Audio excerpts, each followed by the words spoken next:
4, lots of blood and gore. 5, 6, Freddy's goofy tricks. 7, 8, another deadly fate. 9, 10, never podcast again. Good morning. Good morning. Kruger family, move that bus. Yeah. Extreme Makeover Home Edition. We're off to a wonderful start. Freddy's dead. Freddy's dead, the final nightmare. So, you're listening to a podcast called the Macabre Podcast Universe. We exist to prove people wrong when they say sequels are never better than the originals. And we have been covering the pantheon that is the Nightmare on Elm Street series. Yes, we have been in one long, drawn-out dream. I'm not going to say nightmare because it doesn't feel like one. Yeah. And this week is the first week where you and I have watched a movie we haven't seen yet. Yep. Which is Freddy's Dead, the Final Nightmare. Yep. And it was a doozy. It was a doozy. Now, this is a wild, wild movie. And I mean, here's been my whole thing the whole time is like, if he gets one good kill in, then the movie's worth watching, and I kind of like it. And I don't really love this movie. Yeah. But he does get one good kill in. Okay. So it's right on the fence. I remember when I was logging in on Letterboxd, I was like, do I put a heart or do I not? I will never watch this movie again, and I will forget about it the moment we stop recording. Yeah. And that's how I want it. It was not great, but we're gonna get into it. Mm-hmm. So, yeah, I guess we don't have any other business to attend to beforehand. This was our first time, so. This is our first time. Watched it on the album release date of my album. Mm-hmm. So this was the movie I watched before I went to Grants Pass and played the album release show. And, yeah. You know, the Eden boys, Jeremy and Dan, have interviewed the director of this movie. Really? That's cool. They've spoken with her. So if you want to know more about her, you can go to their podcast and listen to that. Cool. But yeah, so here's what happened. Nightmare 5 comes out, The Dream Child. Yep. And it's kind of disappointing. The box office isn't quite as strong. I mean, it still makes money. It still does okay. But it just is not quite, it doesn't quite have the magic. And so everyone at New Line Cinema is just kind of like, you know what? This is starting to wear itself out. We have some other franchises. Our studio's doing fine. And they say, what if we just did something final? And like came up with an idea where like Freddy will die and let people know this is the last one. Yeah. So there's a conclusion to this series. Now, obviously, this is not the last one. Mm-hmm. There are 3 more that we're going to talk about. Yeah. Very glad this isn't the last one. Yeah, it's not a very good ending. So what's the difference in years between this one and the next one? I am not sure. Are you looking it up? Yeah, I'm looking it up. So, yeah, after the Whimper of 5, they wanted to make an event that assured people that it's the last one and he would die. 3 years. That's not that long. Okay. No, it's not. And so one of the producers at New Line, I think it was a producer. I actually can't remember which person it was. Says, hey, I kind of know of this up-and-comer guy who I think would be kind of interesting to work on this project. And so that's the guy who plays John Doe, who doesn't even have an IMDb picture. John Doe? Are you talking about the main character? No. Oh. No. They brought in someone to write this movie. Right. Sorry. Okay. And I won't tell you who it is yet. I'm going to keep you guessing. But you can guess as I go. Wes Craven. No. So they bring in this guy, and he starts working on the movie with his writing partner. And he has this idea. And this idea, I think, is really cool, actually. Like, this would have made a much better movie, I think. His idea is that the world of Freddy Krueger, is like a laughingstock amongst people, and teenagers purposely go to sleep to like go into the world and like beat him up. Yeah. And all this stuff. And then one kid gets stuck in there and is stuck in Freddy world, and he's in a coma, which actually hasn't happened in any of these movies We had yet. a kid in a coma. but yeah. We did? Yeah, and Dream Masters. Oh, we did. But I don't remember that. Yeah. The kid who couldn't talk. Oh, wait. Yes, you're right.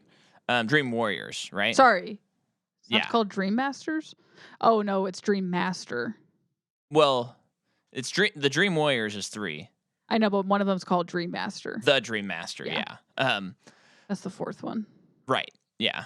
I mean, all of them have the subtitle with Dream something, because then it's the Dream Child. So it's really easy to confuse.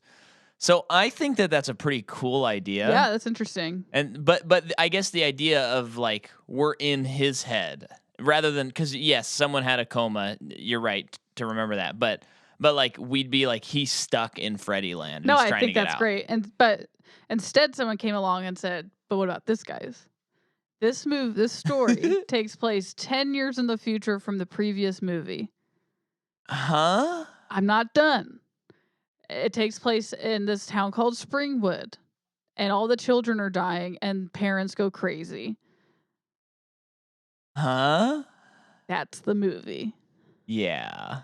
So that person was Peter Jackson. What? Are you kidding me? Yes. That's bananas. What happened? So it just didn't work out. Who's his writing partner? I don't remember. Oh, okay. But at the same time, they had oh my gosh, what is his name? They Wes had Craven. Man, that would have been cool because Peter Jackson like started in weird horror stuff. Well, yes. So at the same time, they had Michael DeLuca writing a script, which turns out to be this movie. Okay. And Rachel Talalay, who worked at New Line and had worked on the other movies, she is the director and she had the story. Mm-hmm. So they're working on that at the same time. But what happens is, and they mention this in the documentary, is this establishes his relationship with New Line Cinema. And what is he going to do with New Line Cinema in just like 10 years? Yeah, that's cool. Make Lord of the Rings. So on the one hand, I would have loved to have seen his Nightmare on Elm Street movie. And it would have been still in his weird like puppet creature feature phase. Yeah. I mean, I think he actually would have been really well suited for this material. That's what I'm saying. But it's like, if it did happen, maybe we don't get Lord of the Rings. So I don't want to live in that world. Yeah. But it's certainly interesting. Yeah, that's cool.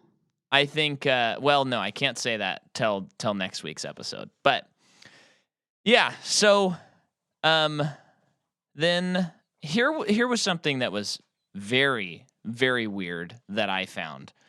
So I'm watching this documentary, Never Sleep Again.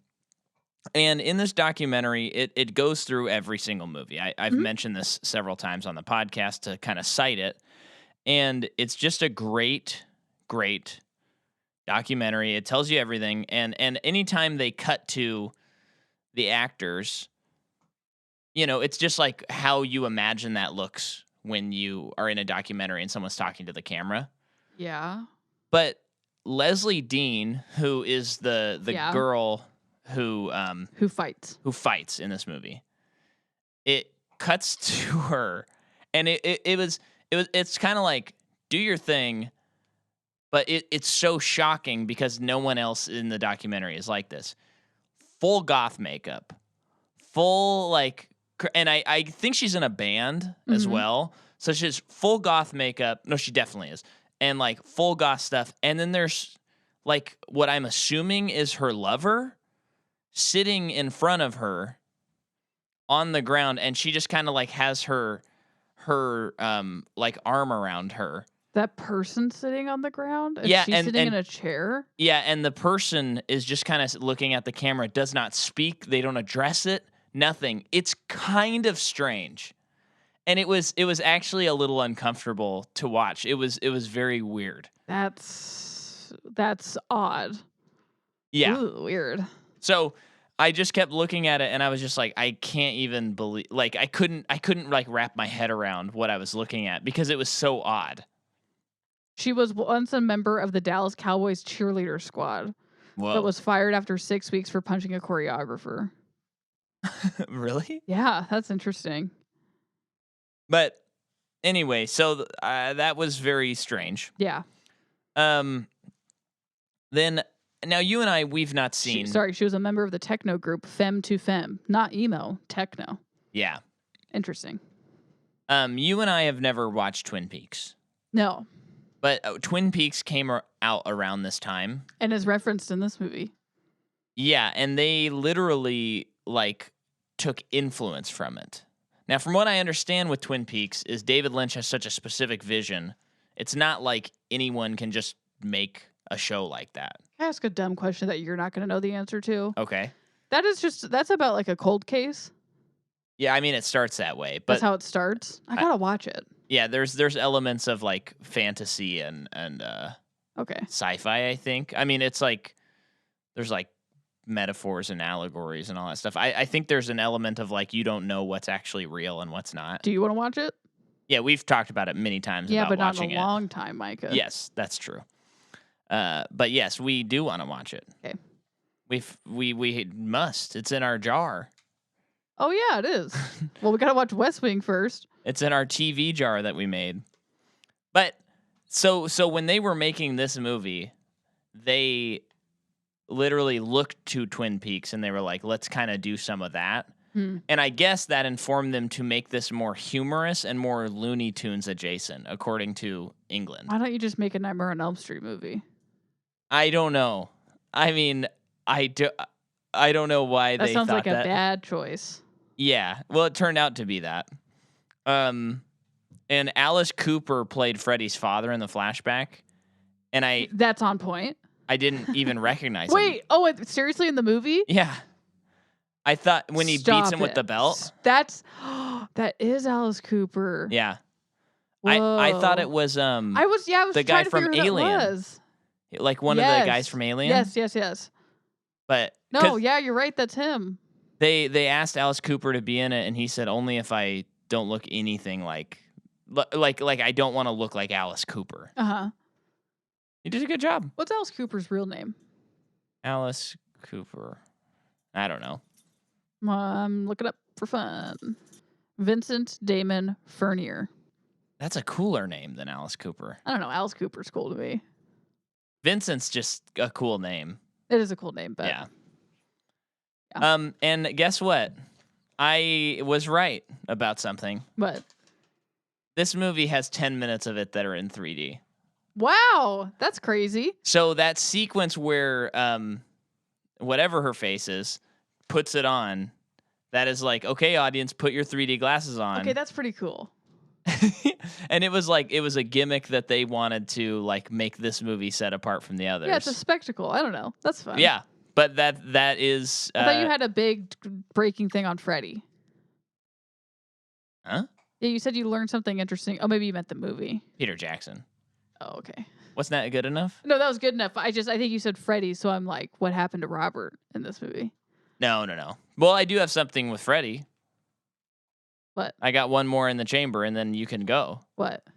They did a real-life funeral for Freddy Krueger when this movie came out. And there were, like, the stars. Oh, as press. Yeah. There were stars there. And why does horror always do the cool stuff? I don't know. I mean, I think we'll probably talk about it in our next episode, but I think horror actually leads the way for a lot of movie making in ways that people don't usually recognize. But that's not for this episode because crucial to that is New Nightmare. Yeah. Which we totally didn't watch last night before we recorded this episode. Mm-mm. So hit me with those actors. Okay, so Lisa Zane plays Maggie Burrows. She is also in The Nurse, Coriolanus, Bad Influence, Later Days, Chicago Justice, and more.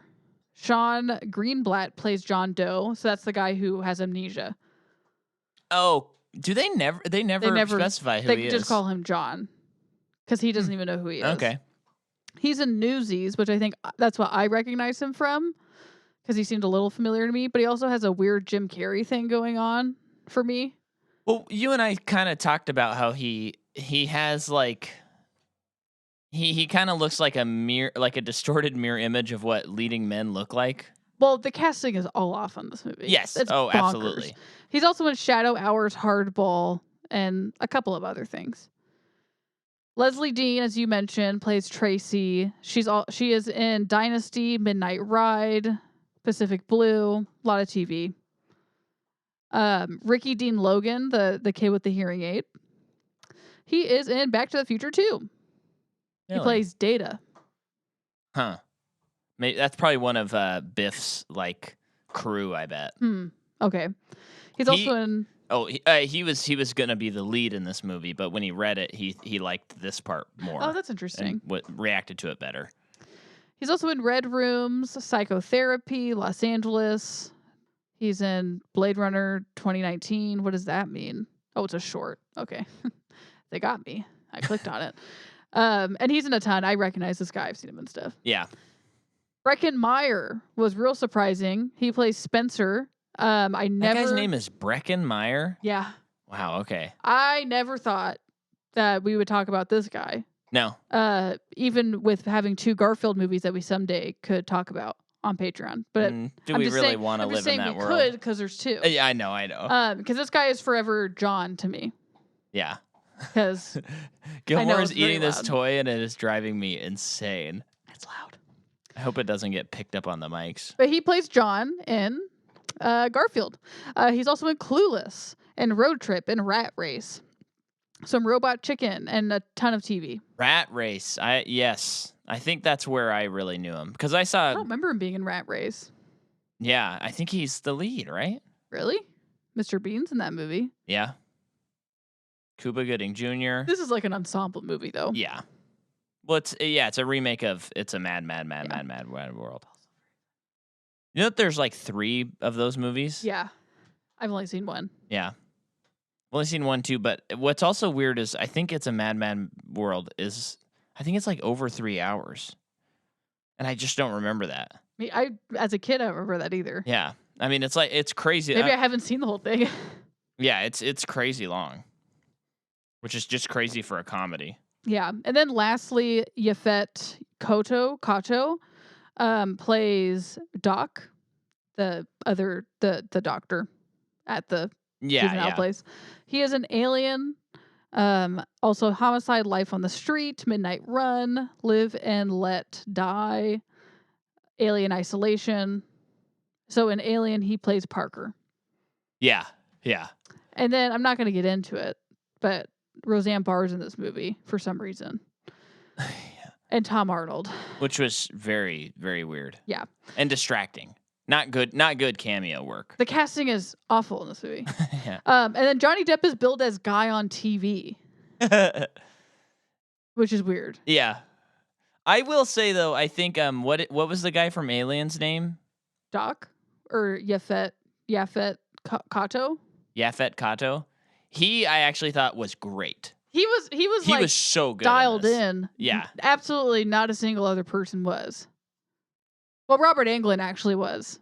Yeah. Especially as Freddy, not the monster. Yeah. I liked his performance too. Totally. It was really scary. Scary? Creepy. It was yeah. It was creepy, man. But yeah. This movie. Yeah. We start with I forget though a quote from Nietzsche. Quote from Nietzsche, yeah. And then a quote from Freddy. And it's prime time, bitch. Yeah. Okay. So, I mean, right off the bat, looking at this, and I don't think that this makes this movie good, okay? I'm not saying this. But knowing that they are willingly saying that, like, we went into this going for a more humorous approach, it's kind of like, okay, that actually explains a lot of the parts in the movie where I, much like a dog when they hear a weird sound, tilted my head and looked at the screen like, what are we doing here? Yeah, I guess so. So something like that is kind of a statement like, okay, we did Nietzsche and now we're quoting Freddy Krueger. Mm-hmm. That's very silly. Yeah. So, I don't know. I don't think the intent gets... I don't think it's the right approach, but knowing that, I think helps me forgive some of it. They did start it that way. Yeah. But we then go to a map of the United States. Yeah. And it's weird because it seems like it's like a espionage political thriller type, like Well, it reminded me of Escape from New York, like all the stuff that they use when they're explaining the prison and all that stuff. But it's nothing like that. It's just so bad. But that's when it says it's for some reason 10 years in the 10 future. years in the future. In some place called Springwood, all the children have died or disappeared or died. There's mass suicide. Mass is what suicides. They say. And so it's like now there's one child left who was our John Doe. But okay, yeah. The parents are like going crazy. The part that does intrigue me, I guess that part does kind of intrigue me. I don't know why it's Springwood, because to me, I don't know if they've ever said that what this town is. At any point, so it's like, did he just pick a random town? Because originally he was targeting children of parents. Yeah. And I know that's evolved over time, but it just is like, seems so out of left field for me. But it is interesting of like all the children going away and all the parents going crazy. Yeah, it is Springwood, Ohio. Is what it, if you look it up, but that's the town it's from. Okay. Like Elm Street. Don't think they've ever explicitly said it, so it just felt weird. It did feel weird. I am realizing I'm sorry to cut you off. That I didn't mention anyone who made the movie. Oh. So it's directed by Rachel Talalay, who has done Tank Girl, which apparently is a kind of a cult classic. Ghost in the Machine, 1993. Not the anime, though. That's Ghost in the Shell. Ghost in the Shell, that's what I'm thinking of. And she's done quite a bit of TV, including like Doctor Who and... That's how she did Sherlock. Sherlock. So, she's doing stuff. Michael DeLuca did the screenplay. Talalay did the story. And he has also done the Lawnmower Man short film, In the Mouth of Madness, and Judge Dredd. In the Mouth of Madness, the John Carpenter movie? Yeah, the one that's like basically about if Stephen King was real, because it's about the author. Mm-hmm. Kind of. If Stephen King was real, you don't think he's real? Well, yeah. If his stories are real. Right. That movie's weird, but I like it.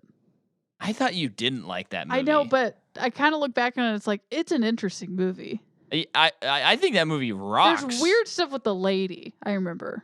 I mean, it's not it's no The Thing. No. Or Halloween or something like that. It's way better than The Fog. But yeah, it's like a total B+ John Carpenter movie. Yeah.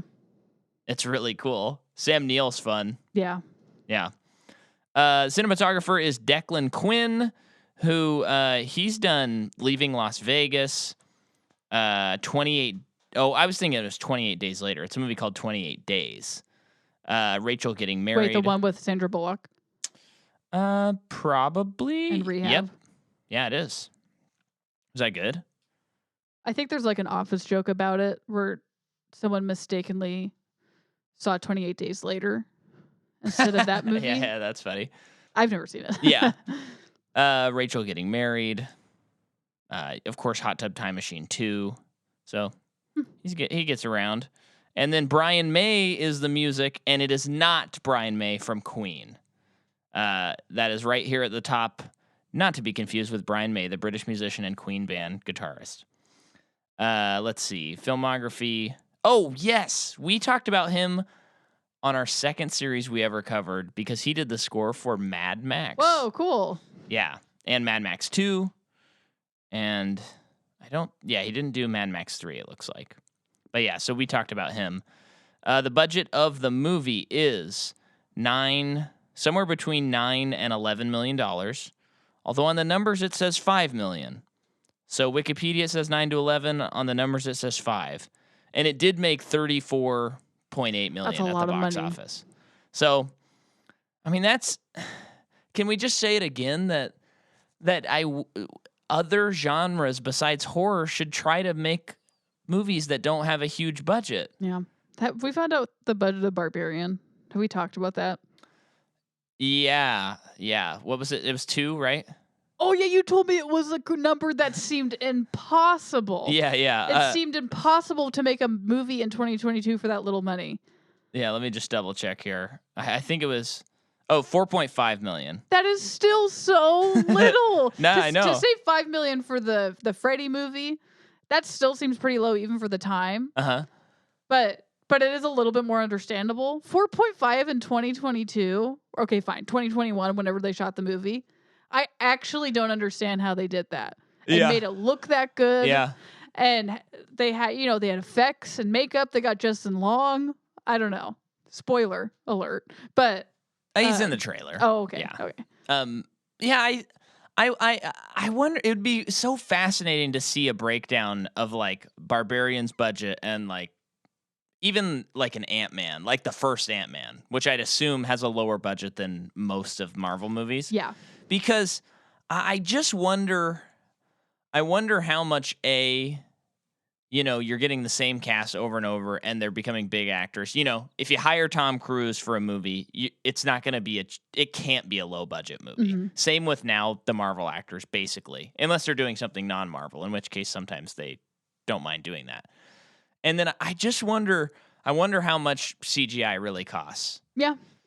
Like the true, but like if I could look at how much of the $250 million budget or whatever it was on Avengers Endgame, how much of that was spent on special effects and how much was actors before even talking about directors or anything? Because that's got to be like probably most of those movies. That's got to eat up like $100 million of the budget right there. Yeah, that's true. We did just watch Bandits for the first time, and we were talking about that. Yeah. That's with Billy Bob Thornton, Bruce Willis, and Cate Blanchett. And it was our first time, and it was a very fun movie. Yeah, it's fun. $75 million budget. It made $66 million. It made 60. Okay, so a huge flop. Yeah. And something I thought of, this movie came out in the 90s. And I just... We might have those numbers wrong, but we're in the ballpark. The first thing I thought of was, did it need to be $75 million? Yeah. I just don't know. I know that those actors... Didn't look like it was $75 million. No, not at all. And I know like those actors are pretty like big at that point, especially Bruce Willis and probably Billy Bob Thornton. But I just don't know if that movie needed to be that expensive.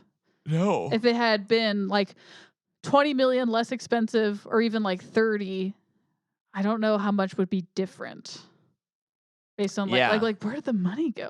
I mean, it's got to be Bruce, right? But apparently he'll do something for 1 million. No. He'll do it $1 million a day was what he was doing. I don't think he was doing that back then. No. Let's see. What was the other actor? Billy Bob Thornton. Billy Bob Thornton. Because I wonder if he had just come off of his. Was it a win or? I don't remember if he would. You're talking about Sling Blade. Oscar winner. Let's see. I mean, because Sling Blade, he definitely was nominated. He was nominated and he won for best writing on that movie. Yeah. Oh. So that would have been 1996, and let's see what he did. What year was Bandits? I feel like it was before that. Oh no, it was like 2000. Oh, okay. Or 2001. Yeah, it's 2001. So I could see how he would also probably be pretty expensive as well. But it seems like, I mean, I don't know about Cate Blanchett, but she has such a like versatile career and one that's full of so much indie stuff, like consistently doing independent movies. And this year coming out with Tar, which can't have had that big of a budget. Let's see. Has she not been nominated? She was nominated for Blue Jasmine. She won for Blue Jasmine. That's right. Okay, they don't have the budget. I would be interested to know. Oh, wait, that's a different movie. Yeah, I would be really interested about that. But it's just like I don't think she would have been the one that would have ate up the budget for Bandits. Yeah. Unless try and for the sake of equality, they were able to. I mean, I say go for it if she can try and get her price tag up to those guys. 2001? I don't think so. Yeah. Because that would be like just as Lord of the Rings is going to come out. So, yeah. How did we get there? Oh, just how like Barbarian's budget's so small. This movie's budget is so small, but this movie made so much money. Yeah. Relative to the budget. Well, it's it's just a horror thing. Right. We're just in this weird time where, and I think studios, through the pandemic, I think they're starting to be like, we have to figure something else out. Well, it doesn't seem like Disney's learning, but it's like Disney has to wait for months until they release a new thing, even though they own so many studios. And it's like, sure, keep your 4 Marvel tentpoles, but put out more movies and just have lower budgets. And you have like 20th Century Fox, you have all this other stuff. Like, you should be putting out movies all the time. Yeah. But then it's like, but everything has to be an event. It has to be an event, and it has to be an event that like breaks records, or it doesn't make money. Mm-hmm. I mean, how do we live in a world where Hobbs and Shaw made over $700 million at the box office, and it probably barely made its money back? Mm-hmm. That's like, the system is broken if that's what you're doing. Mm-hmm. So, yeah, just take some budgets down. That's a system, though, where whenever it crumbles, it'll be great to see it fall. I mean, I guess that's kind of how it is for a lot of systems, but this one doesn't really affect me. Right. So it hurts less to see what's happening, because I still think we're getting good movies. Yeah. But it is like, at what point is it enough? Like, you have to start saying no to actors who have like the biggest bill, and then like properties that you think you need so much money for. Yeah. Well, and it's such a weird, it's so weird. I mean, we talk about Marvel so much, but they own the world and media right now. But it's just weird that we live in a world where they're putting out so many of these Marvel shows, and they look pretty good, but some of them look wrong. Like, She-Hulk should not have looked like it looked. It should have looked. It's all cinematography, lighting. All of it should have looked whatever the funny tone it was, but it wasn't. Yeah, it looked really wrong. Yeah, and it's like, I think it was probably more expensive than I would think that it would cost less to build like the 3 or 4 sets they needed for that show. Yeah, because I mean, there's a couple sets that were real, like her house, you could tell. Yeah, but some of the other stuff, it's like, if you'd have just built a set and were in that set and constrained yourself to writing stuff like this, because you said this was going to be a comedy, like a la Friends kind of a thing. If you stuck to those constraints, it would also help the material, rather than being like, well, it does have to be as epic as WandaVision. No, it doesn't. It doesn't. She's just a lawyer, and that's awesome. Yeah. And she's just trying to get a date. I don't know. That's good. Although you've probably heard our opinion, because I have it on my notes when Black Panther comes out, that we need to do a little roundup on the Disney Plus shows. Well, let's stop talking about Disney. Let's get into this movie. Yeah. So kids are dying, and then and it's it's inexplicably 10 years in the future, and it's not like there's no reason for it. Yeah, it's not like they have weird cell phones or something like that. It's just 10 years in the future. They just felt the need to separate themselves from the last movie, I guess. Yeah. So we see our John Doe is on a plane, and there's a storm, and he doesn't do well on planes, and then the storm's freaking him out. And then the lady sitting next to tells him to stop being a pussy. Yeah. And then she Jordan. Well, I'm quoting the movie. I know. And she falls out of the plane, and then eventually he falls out of the plane. All the effects look cool here. Yeah. I think it's a cool sequence. When it didn't make me realize in a fun way, it was like, oh, we haven't seen this sort of a nightmare where it's like outside of the person's like control, I guess. Well, it's always outside of their control. No, I know, but it's like they're usually in a house, and then it kind of starts there. And so it was fun that they're up in a plane. Yes. Although I do think it would have been cooler if he woke up and he was in a plane instead of in a house.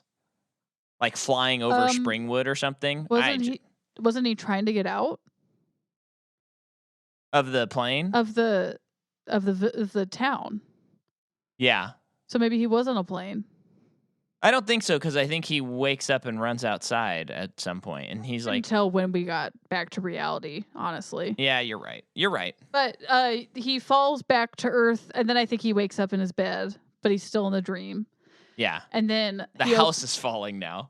Yeah, and he opens the window, and Freddy is on a witch's broom. So then we get into Wizard of Oz stuff, which I thought was fun. That's smart. Yeah, and very smart. The house crash lands on Earth, and it's just they should have just added some legs under the house. Oh yeah. But then he's trying to get a bus out of town, Right. and then he gets hit by a bus, and then it's hard to okay. We must not forget the hot rod tumble, where he trips down a hill and he falls. I'm not kidding you, folks, for longer than Hot Rod falls in the movie Hot Rod. For so long. And there's a couple of them where you can see the stuntman like jumping his into momentum. his somersaults and stuff, and it goes on for so long. Very long time. Oh, it's so funny. It's very funny. Then he gets hit by Freddy bus. And then the Freddy bus like hits him awake, basically. Yeah. And I wrote there are already too many VFX. Oh, yeah, I don't disagree with that. And then I also felt right after this was, they're getting into the weeds on this movie. Yeah. So what? Like they're really made you think they that? really are going to, for some reason, they have some need to explain a lot, and they do explain a lot. And it's like, not only does it not really make sense, it's boring. Yeah. Wait, can you be specific with your examples? Well, I can't, since it's been a couple days since we've watched it. What? No, we I can't just watched it. remember exactly why this first sequence made me think that, but I feel like it's stuff that maybe Freddy said to him or something. Oh yeah, because I think he like pushes him into the world, and he's like, "Okay, like, bring now him to me" or something. Yeah, yeah, and yeah, you're right, because you were kind of like, "Oh boy, here we go." Yeah, and then as the movie goes, it's like, "Oh gosh, pick a lane." Right. I wish they would have gone with. Basically, I think.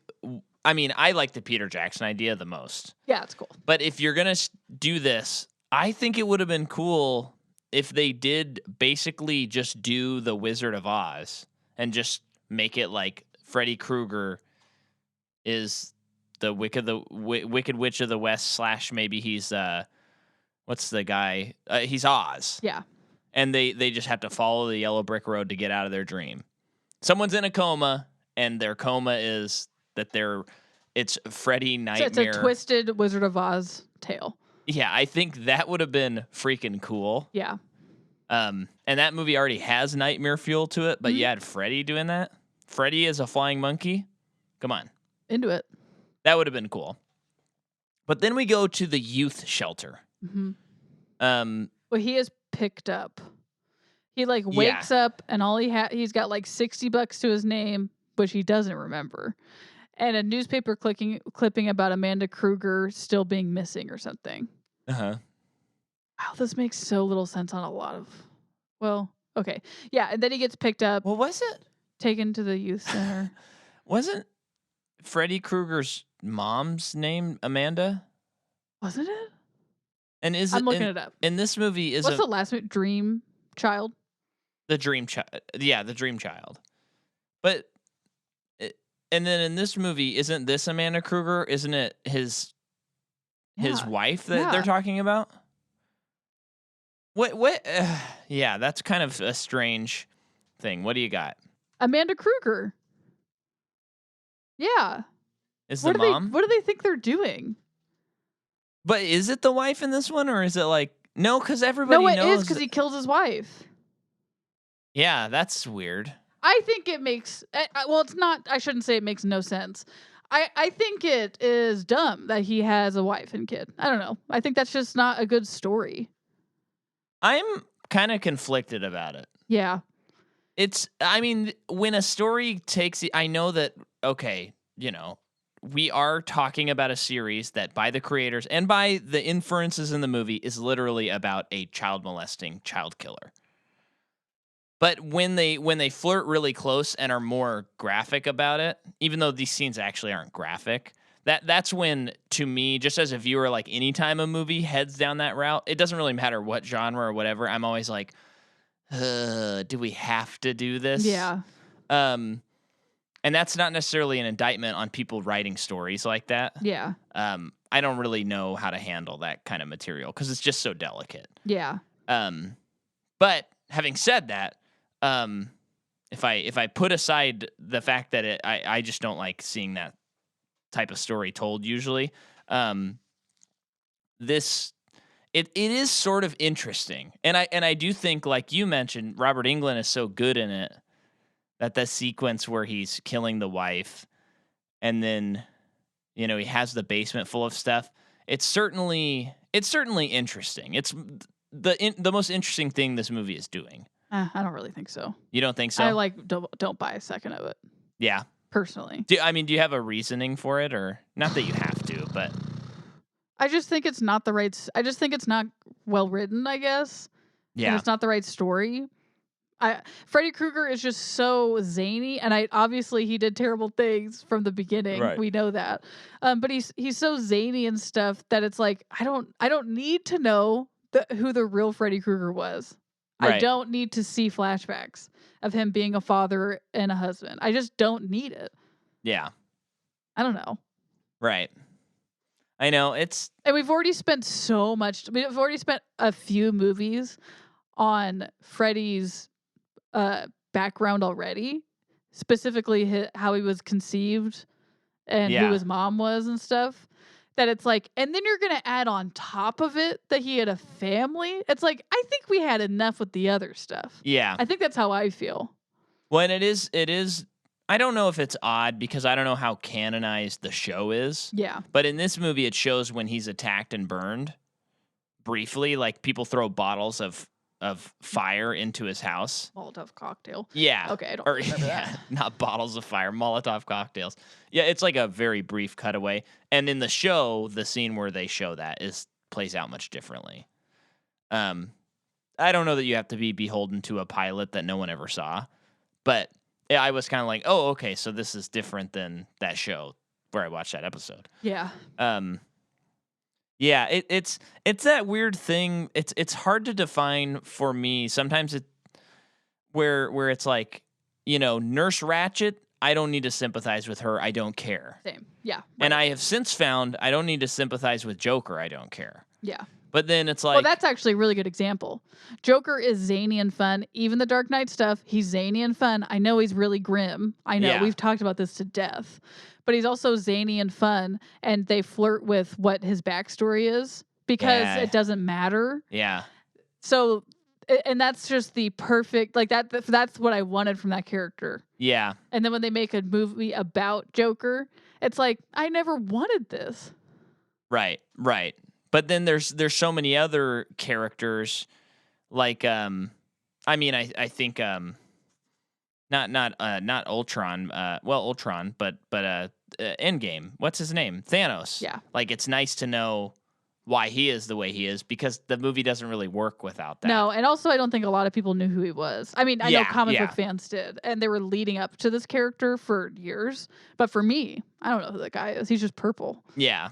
So I think Freddy weirdly kind of aligns in the middle of both of those two options for me, where it's like because I like it grosses me out and I don't like it, but I like the backstory of his mother and then all the the family coming and killing him because it's like that's the human man, and then he's transcended into this entity. Yeah. I guess So I do like that for him, and I'm not really sure why, I guess. I think I can't buy that this man had humanity because in the last several movies, they've time and time again proven that he doesn't because he was, I don't think that, I think this is kind of dumb too, but like he's conceived by 100 maniacs. Yeah. And his mom, it was just all an abomination and a disgrace and terrible and disgusting. And that we didn't get anything beyond that, like how he grew up or anything. Yeah. We knew what he did later in life. But right. I think like there was even in those types of backstories with him, there was never humanity given to him. So then in this movie, and I think the writing's so bad they didn't even know that they were doing it, that him having a wife and a kid gives him humanity. And it's like, I don't need Freddy Krueger to have that. Yeah. And I don't think for a second they're trying to get you to sympathize with him. I don't know. Maybe they are because they do show him being abused. But like, yeah, but it doesn't come across as sympathetic. No, just because he's like, I like it, Yeah. And it's just like, none of this works. None of this works. Yeah. I don't know. I guess I just upon reflection, maybe I like the idea more than the execution. Mm-hmm. But then on top of all that, I don't like the daughter thing at all. Yeah, it's awful. I think it is interesting if he had a daughter. I don't think it's interesting that she's introduced in this movie as an adult and kills Freddy. Mm-hmm. It's just, I mean, it's a weird thing. Yeah, it's the weird thing that the series does struggle with is that Nancy is the final girl, and you relate to her, and then you get through the second one, which is just random and kind of doesn't exist, and then the third one, Nancy's back, she dies, but we have Patricia Arquette who seems to kind of like portray that, and then they're kind of like, what about this Alice girl? You guys like her, right? And it's like, not really. She doesn't actually have any connection to Freddy. And then now it's like, well, this person has a connection because she's family. Which brings up something else. What? Do you think... well, I think that there's... Do you think... What do you think about, like, reveals about family members? I know this is a big question. It really depends, but I think it can be a crutch in weak writing. Okay, yeah. But I can't think of another example right now. But do you know what I mean? Yeah. Well, I think, the ultimate example as far as, if we're talking outside of like Greek mythology or something like that is, Luke, I am your father. Amazing. That's an amazing twist and it's great. I think that works because Luke didn't even know who he was. Like, he didn't know his past very much. And I think they established that. Yeah. But I think, I mean, even within that same series, then the next movie he finds out that Leia's his sister. And I still like that. I still think it works, but it is kind of like, you can almost hear George Lucas being like, well, I want to trick him again. Yeah. And it's like, well, you shouldn't have tried to top that twist because this isn't as crazy of a twist. It's just, I think the more I read comics, like that kind of stuff happens a lot where it's like, oh, Spider-Man has a long-lost sister or something. And I'm like, I don't care about that. Or like, I mean, talking specifically Spider-Man, like, let's explain what happened to his parents. And it's like, I don't care about that. Yeah. I like the simplicity of he's just like me. For comic books, it feels like it's because they're running out of ideas. Yeah, it is a crutch. And so I think with franchises, the further you get, I mean, maybe this is a rule of thumb too. Like this woman is just invented, and it feels invented. Yeah, especially because the premise is this town, all the kids have died, but one is left, and he is found, and he has amnesia, so he doesn't remember who he is or where he comes from. And this woman, or he's taken to a youth shelter that happens to be run by this lady. Yeah, who happens to be Freddy's daughter. Yeah. Huh? Yeah. It's just I think it like especially doesn't work when it's like coincidence. Like right. It feels forced, like what you're saying. Right. But then and then but what's weird is like if you think of Thor stuff, like I think because those stories are supposed to be gods and epic and empires and kingdoms, like having familial stuff like between Loki and Thor is interesting. That's not a twist though. Right. Yeah, that's true. It struck me in this movie as it felt like a lazy thing to do. But I think they are hands tied. They're like, well, we can't bring back an old character and have them kill Freddy. That's why for your sixth movie, why do you have to make it personal? Well, this time it's personal. Doesn't have to be. Yeah. I know that it can be horror movies can be scary, like or scarier when it's personal. I guess I don't know. Yeah, but well, yeah, that's not always true though. Actually, I mean, but at the end of the day, I mean, this is what happens when you make 6 movies. I mean, is there a 6-movie series that every entry is good? Oh, totally. Yeah. I mean, this might be the closest to 6 movies that I enjoy watching. Same. And I didn't really enjoy this one, but it's still like the other 5 are pretty watchable. Yeah.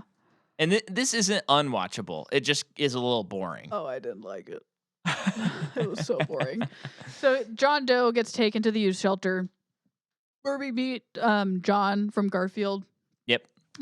His dad is overbearing and wants to be just like him, and he's a stoner. Which And is then- going to have a big payoff Yeah. later. And then Tracy is aggressive. She was abused by her dad sexually, so it's like she's a fighter, Yeah. going through that trauma, working through it. And then Carlos, I believe so. I don't remember what. I mean, I think he's also in the youth shelter. I think he's like half deaf. Yeah. So that's our crew. Now, speaking of Carlos, I could totally be wrong, and I don't know. Maybe I don't know this history here, but I do feel like this movie's ahead of the curve on dealing with hearing loss in an interesting way sonically.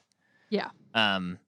Because when he takes out his headphone, or not his headphones, his hearing aid, the sound completely drops out, and I can't think of any movie that did that up to this point in time. Mm-hmm. Now, of course, I've not seen every movie, so maybe there's some examples. I'd be interested if anyone knew who's Not listening. popular examples. Yeah, but I mean that felt like kind of invigorating, and I think his death scene is awesome. It's cool. Yeah, I like it too. And it's very inventive in the sound design and just showing that experience. Let's get to it. Yeah, We gotta get through this movie. Right.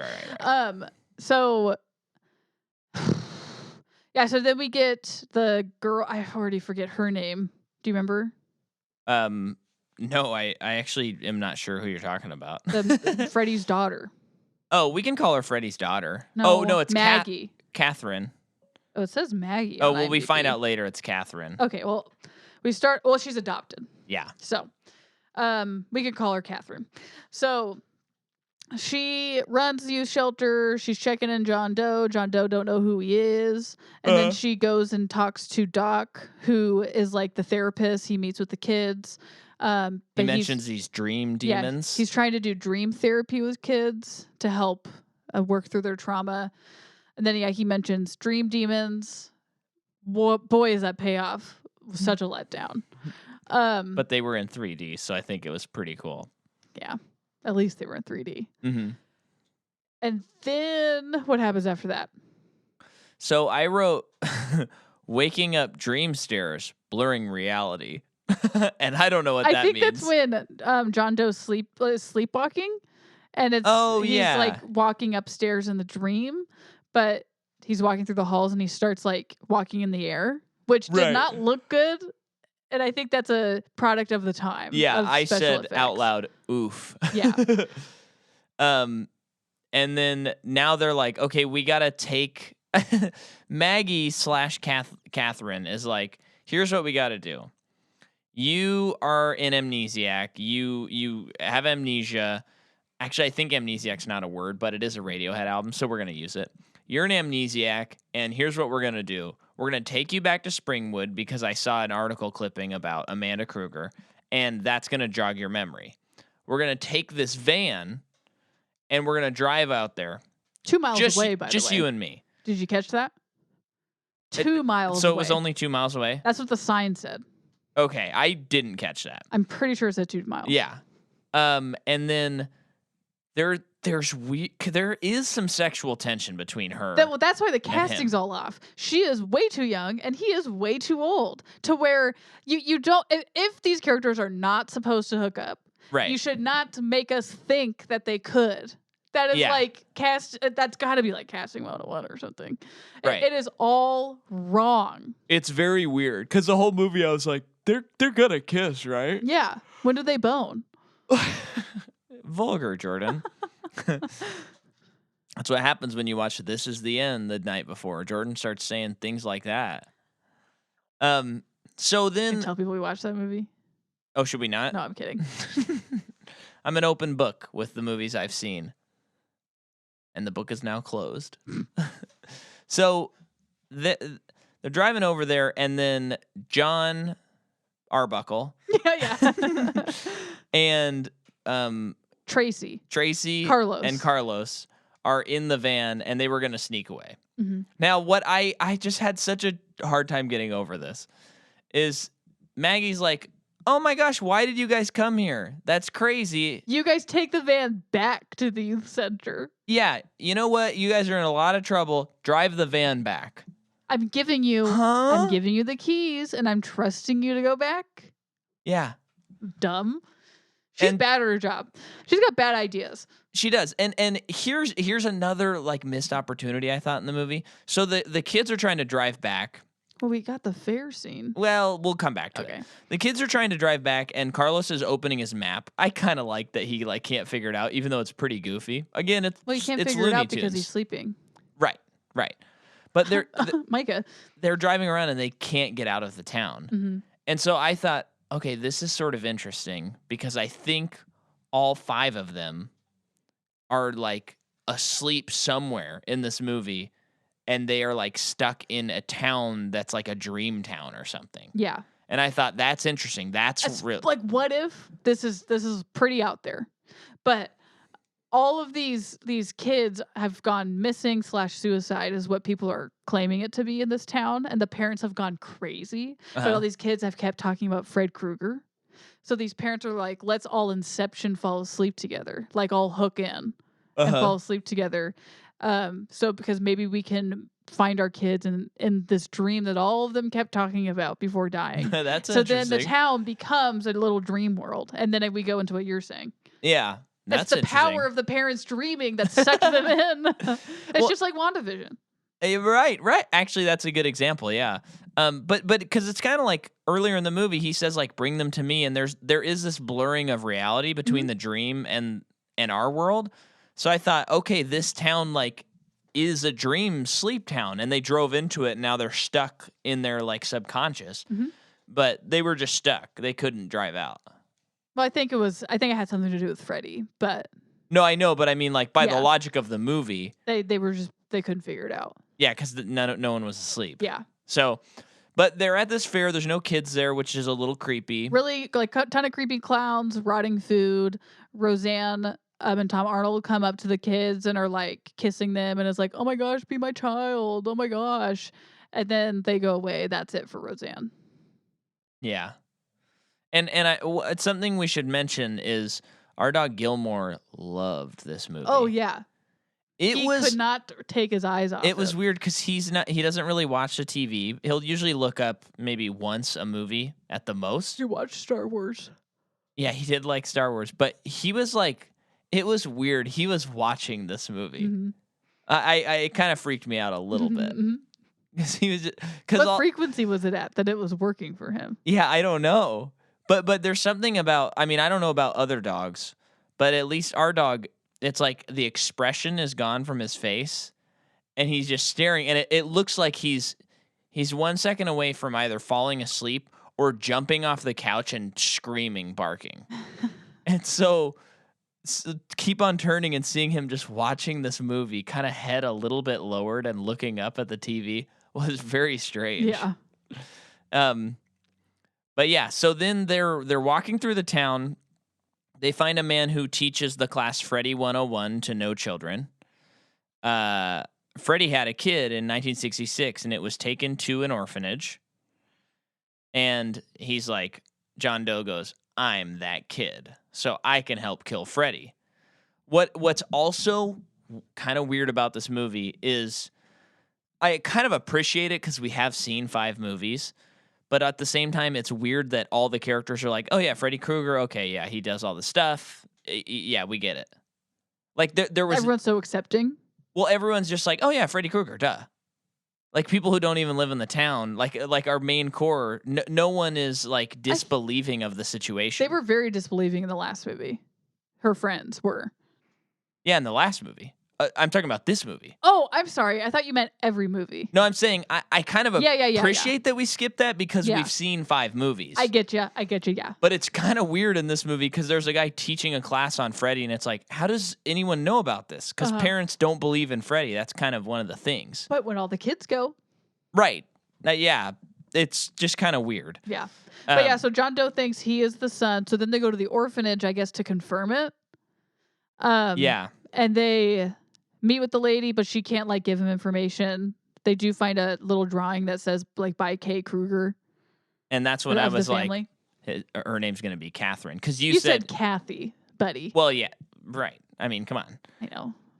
And you because you were like, oh, it's going to be the girl, not the guy. Yeah. And I was like, oh, you're right. And then I said, it's going to be Kathy. Yeah. And we both were right. We were both right. A beautiful married couple we are. Meanwhile, Carlos, Tracy, John Arbuckle they find an abandoned house to sleep in. And this is when we get Carlos's scene.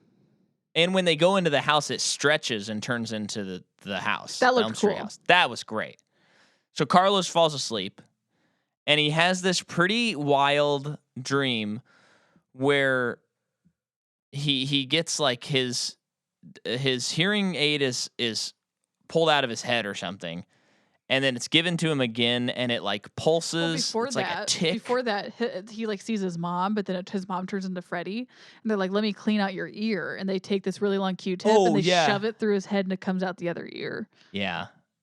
Gross. Yeah, that was gross. Yeah, it was. And then Freddy's like, no, not the chalkboard yet. He starts dropping needles, pin needles, and he's like scared that they're gonna blow up and like ruin his ears. Oh yeah, because sorry I cut you off, but he got his hearing aid back, and it like amplifies noises. Yeah, and it's basically like a tick on his head because his head is like pulsing, and Ugh, it looks gross and cool. And then Freddy kills him by running his fingernails on a chalkboard, and it blows up his head. Yep. Wild. Yeah. Love it. And it's sort of ahead of its time as far as the sound editing. Skip to John Arbuckle's. I know there's stuff in between. Oh, but 1 second. I do want to say this is the worst looking Freddy we've had. Oh, yeah, he looks bad. And I said he looks more like Bad Grandpa from Jackass than Freddy. Yeah, he looks really bad. So, yeah, go ahead, though. The next one is John Arbuckle. Yeah, but I think the stuff happens in between. John Arbuckle is stoned out of his gourd watching TV. Yeah. He's watching a broken TV. There's really an anti-weed agenda in the movie.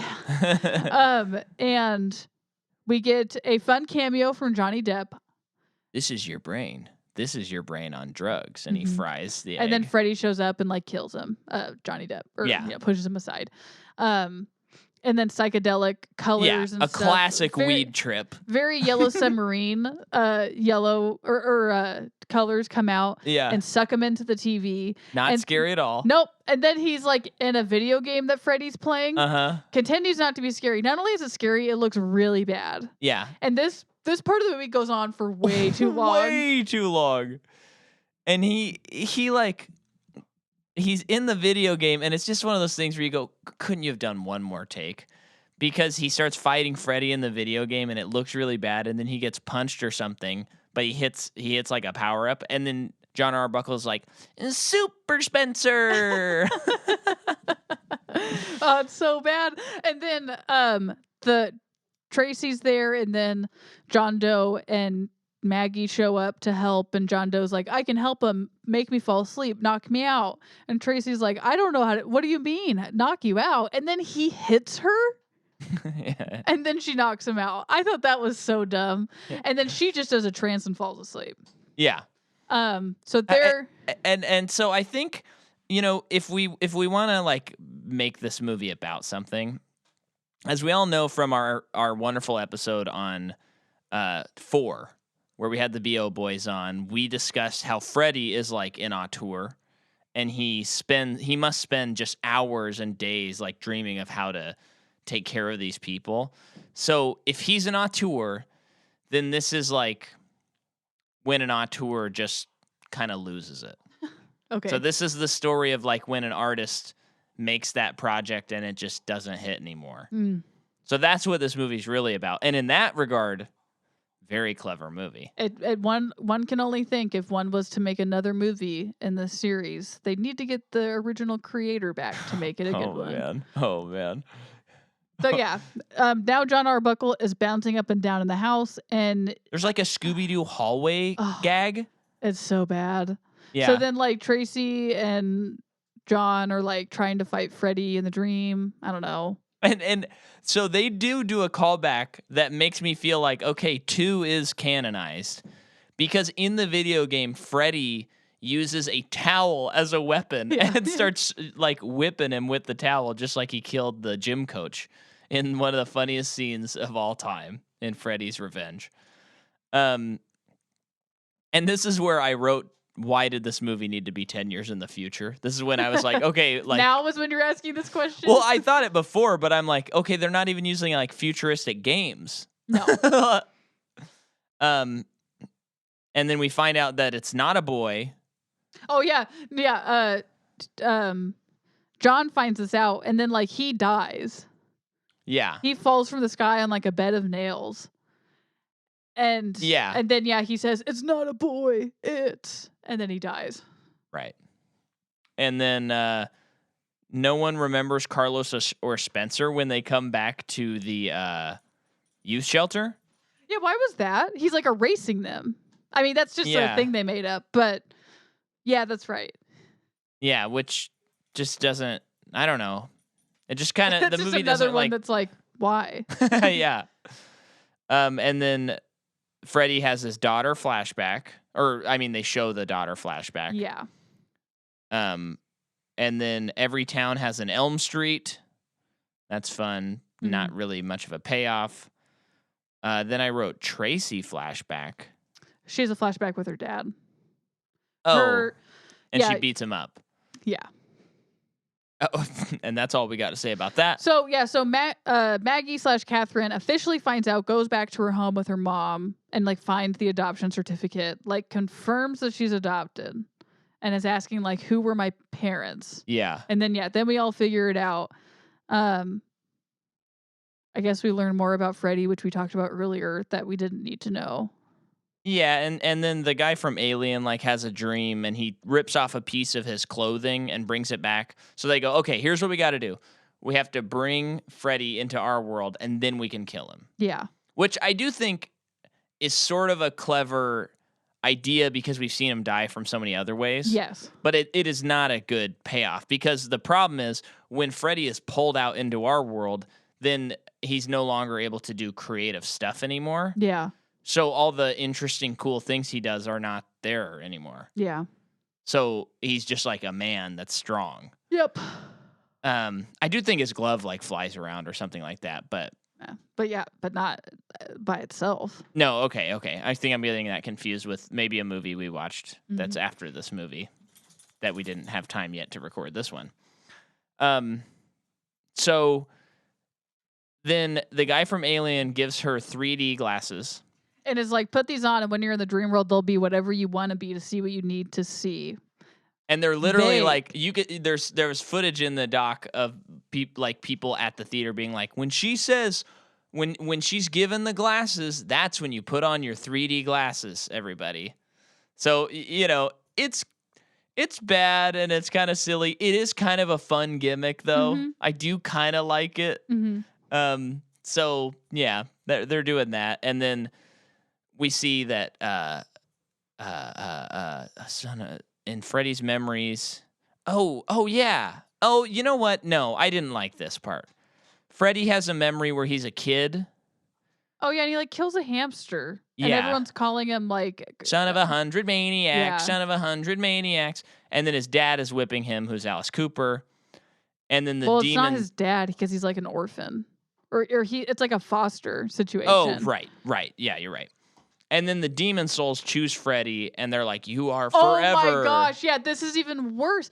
So you're going to give me this man's backstory, I guess, for me to see how depraved he is. And then on top of all that, you're going to bring in some dream demons?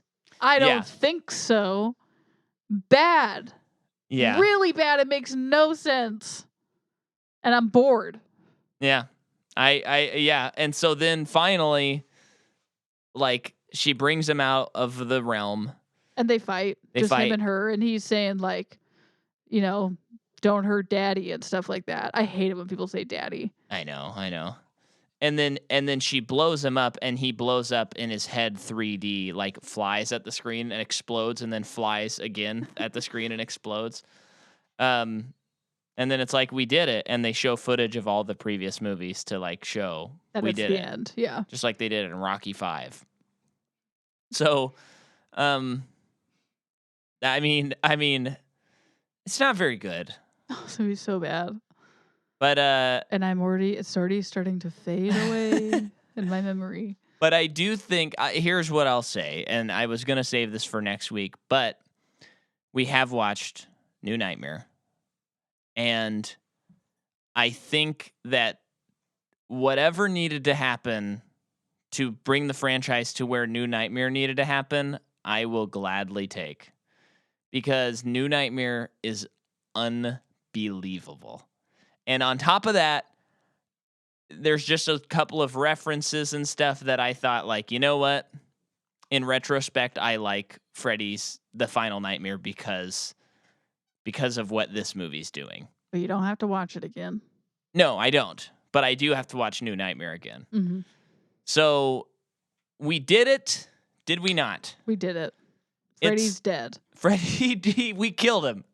So it's the month of December, folks.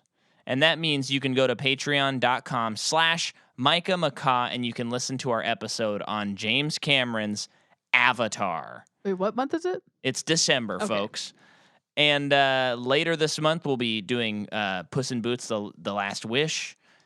Sweet. Which will be fun. Yeah. And then soon, probably, in a couple weeks, we'll be announcing what our new series will be once we hit the new year. So I already forgot. We haven't planned it yet. Oh, okay. We have to figure it out, too. But don't tell them that on mic. So thank you for listening, and please sign up for Patreon. And once again, I'll say it. Once we get to 50 patrons, we will launch another podcast called MPU Goes to Emeryville, and we will cover all of the Pixar movies that we have not covered. We're so scared from Freddy. Help us watch Pixar movies. Yeah, and there's not, I mean, as of this recording, we got 13 to go. But hopefully, by the time this comes out, maybe we'll be there. I really was trying this whole year. I'm like, we got to get to 50. We got to get to 50. And we're getting close. So sign up. Please, you can sign up for as little as $3. So that's it. That is literally, these days, it is less than a cup of coffee. So just do it. $3 a month, and you get 2 extra podcasts once we get to 50. So see ya. See ya. 1, 2, spooky podcast for you. 3, 4, lots of blood and gore. 5, 6, Freddy's goofy tricks. 7, 8, another deadly fate. 9, 10, never podcast again.